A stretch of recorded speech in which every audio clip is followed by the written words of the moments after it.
جی بالکل، میں اس وقت موجود ہوں ضلع ہری پور کے ایک مقامی ہوٹل کے باہر۔ ہری پور سماجی تنظیم ساؤتھ ایشیا پارٹنرشپ پاکستان جذبہ پروگرام کے تحت عنوان سے نشست کا اہتمام کیا گیا، جس میں ضلع ہری پور میں ضلعی سطح پر منتخب نمائندوں کے ساتھ باہمی مکالمہ پیش کیا گیا۔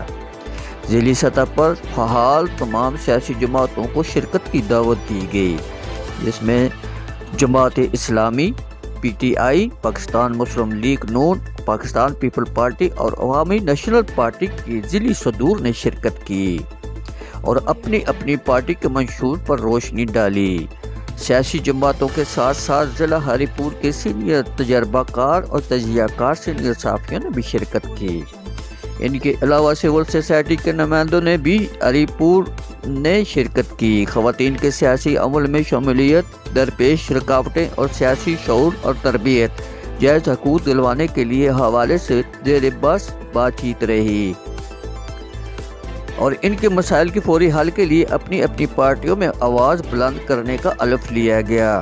شرکاء نے خواتین کے کردار کو سراہا گیا اور اس بات پر زور دیا گیا کہ سیاسی خواتین ورکرز کو الیکشن میں ٹکٹ دیا جائے۔ پاکستان کی resource person charter of demand بھی پیش کیا گیا اور تمام جماعتوں نے متفقہ طور پر اس کو سراہا گیا۔